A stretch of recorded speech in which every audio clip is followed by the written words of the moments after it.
Хятад хэлний алсын зайн сургалт.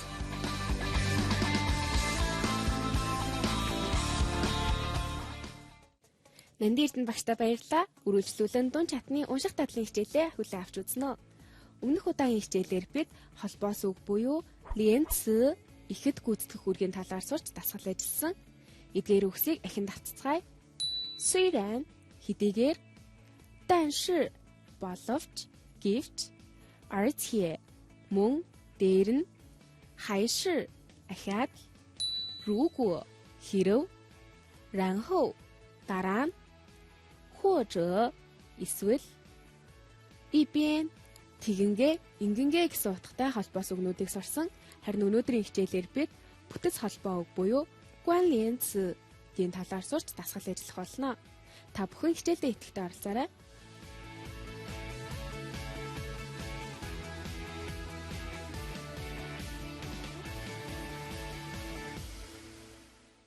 Анхан дунд чатны хятад хэлний мэдлэгтэй хүмүүс мэдүүл зохих бүтэц холбоо үгсийг жишээ өгүүлбэрийн хамт харцгаая. Эхний бүтэц холбоо үгс урт талын хэсэгт 不但 不仅 不止 арт талын хэсэгт 而且 还 也 甚至还 эдгээр үгс нь төдийгүй бас мөн дээр нь гэсэн утгыг хэлтгэх бүтэц холбоо үгс байна. Урт талын хэсэгт байгаа үгсийг арт талын хэсэгт байгаа үгсийн аль ч үгтэй хамтд нь хэрэглэж болно. Жишээ нь 不但而且 不仅还 不止还 不但也 不止甚至还бүгд адилхан төдийгүй бас мөн дээр нь гэсэн утгыг хэлтэгнэ. Ихэнхдээ арт бичигдсэн зүйл илүү чухал болохыг хэлтэгдэг. Жишээ өгүүлбэрийг харцгаая. 他不但会说汉语，还会说英语。Тэр хятад хэлээр ярьж чаддаг төдийгүй англи хэлээр бас ярьж чаддаг.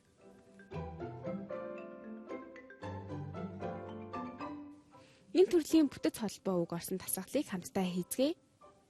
Асуулт нь 经常对别人说谢谢的人 үргэлж бусдад баярлалаа гэж хэлдэг хүн яадаг вэ?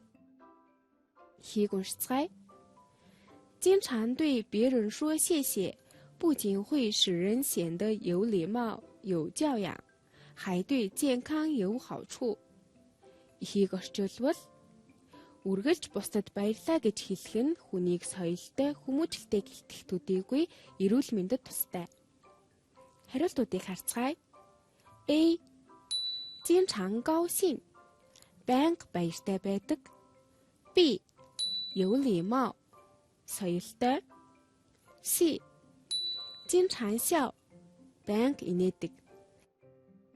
Зөв хариулт нь B өгүүлбэр байна. Урд хойд хоёр өгүүлбэр адилхан чухал. Мөн хоёр төрлийн байдал зэрэг оршиж байгаа. Эсвэл хоёр төрлийн үйл зэрэг болж байгаа гэлтгэх бүтэц холбоо үгсийг харцгаая. Эхний бүтэц холбоо үгс урт талын хэсэгт ji, you, ye, арт талын хэсэгт you, hai, ye гэсэн бүтэц холбоо үгс орно. Эдгээр бүтэц холбоо үгс нь бас мөн дээр нь гэсэн утгыг илэрхийлнэ. Жишээ нь 她又漂亮又聪明. Тэр хөөрхөн бас ухаантай. Дараагийн бүтэц холбоо үгс бол хоёр төрлийн байдал зэрэг оршиж байгааг илтгэх 一方面 另一方面 нэг талаас нөгөө талаас гэсэн утгатай бүтэц холбоо үг байна. Дараагийн бүтэц холбоо үг бол хоёр үйл зэрэг болж байгааг илтгэх 一边 гэсэн холбоо үг байна. Жишээ нь 他一边唱歌一边跳舞. Тэр дуу дуулангаа бүжиглэнэ. Одоо хамтдаа нөхцөлтэй холбоотой бүтэц холбоо үгсийн талаар сурцгаая. Энэ нь хоёр төрөл байдаг. Эхнийх нь ямар ч нөхцөлд хамаагүй гэсэн утгыг хэлтгэх холбоо үгс байна. Үүнд 无论都 不管都 无论还是都 即使也 哪怕也 буюу ийм байсан ч тэгсэн ч гэсэн утгыг хэлэх холбоо өгсөнэ. Жишээ нь 即使下雨了，我也要去上课. Бороо орсон ч би хичээлдээ явна.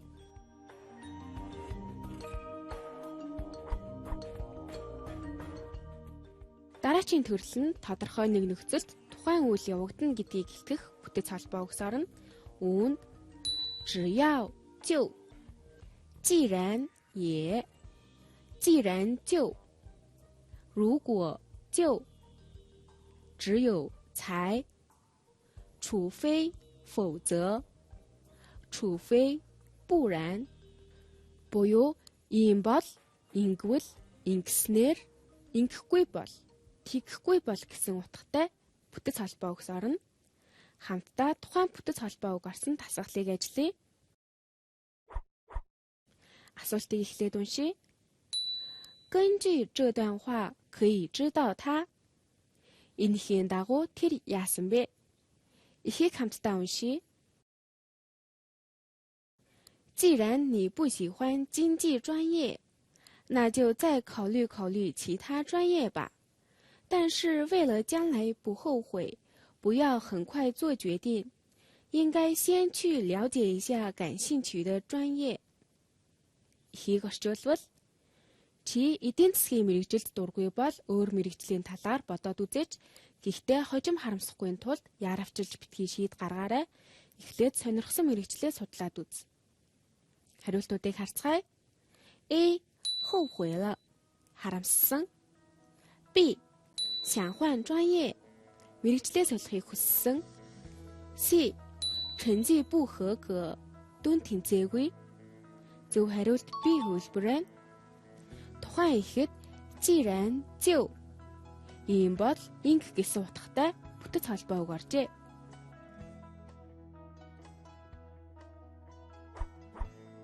Одоо хамтдаа эхний хэсгийг үгүйсгэж дараачийн хэсгийг батлах утга хэлтгэх бүтэц холбоо үгсийн талаар сурцгаая. Үүнд 不是而是 并非而是 буюу биш харин 表面上实际上боловч үнэндээ гэсэн утгатай үгс орно. Хамтдаа жишээ болгон нэгэн дасгал ажиллая. Асуулт.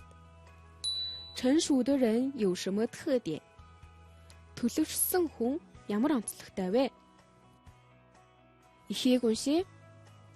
一个人成熟不成熟，不是看年龄的大小，而是要看他遇到问题时能不能及时准确地找到解决问题的方法.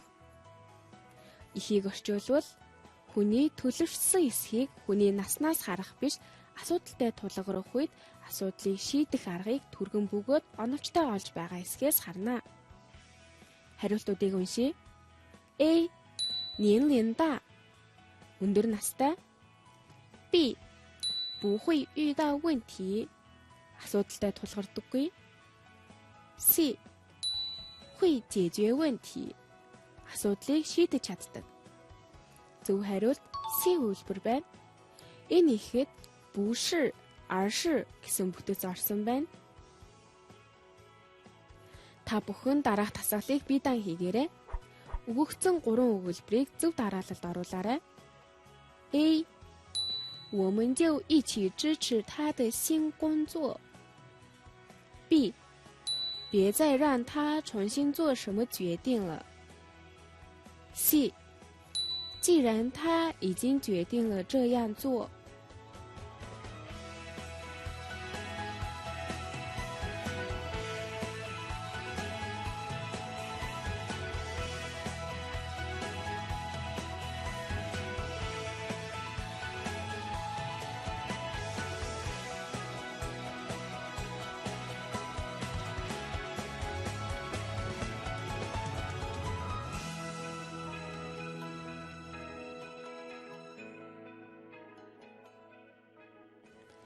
Хариугаа шалгацгаая.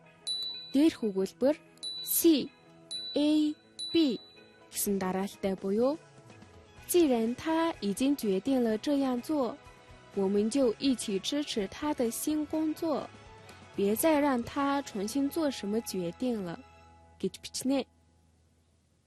Энэ ихэд бидний үздсэн зиран зэв гэсэн бүтэц холбоог орсон байна. Үзэгчдээ өнөөдрийн хичээлээр бид гуанлианцэ буюу бүтэц холбоогийн талаар сурч дасгал ажиллалаа. Дараагийн хичээлээр мөн үргэлжлүүлэн үзэх болно. Хятад хэлний дунд чатны хичээл үгээр өндөрлөж байна. Дараагийн хичээлээр дахин уулзлаа. Түр баяртай. Зайчээ.